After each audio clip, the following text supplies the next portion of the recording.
මේ තියෙන්නේ අපි ගැදර් කරන්න පාවිච්චි කරන ෆුඩ් එකක්. මේ දෙකම ගැදර් කරන්න පාවිච්චි කරාට මේ දෙකෙන් අපිට තියෙන ප්‍රයෝජන නම් වෙනස්. ඒ නිසා මම ඔයාලට මේ ෆුඩ් එකෙන් අද මෙන්න මේ ෆුඩ් එක ගැන කියලා දෙන්නම්. මේ ගැදර් ෆුඩ් එකේ පෙනුමෙන් අපි පාවිච්චි කරන සාමාන්‍ය ප්‍රෙෂර් ෆුඩ් එක වගේම තමයි.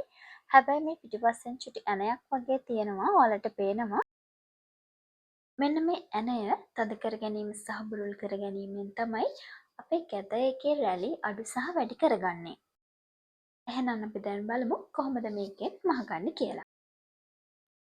මම මුලින්ම ෆුඩ් එකේ ඇණය සම්පූර්ණයෙන්ම බුරුල් කරලා තියෙන්නේ.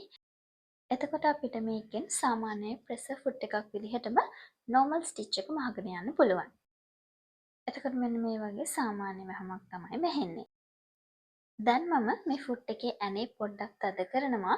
එතකොට ඔයාලට බලා ගන්න පුළුවන් වෙයි ෆුඩ් එකේ යට කොටස හිමීට පාත් වෙනවා වගේ. අන්න ඒ විදිහට තමයි අපේ ඇනේ තද කරන්න ෆුඩ් එක පාත් වෙන්නේ.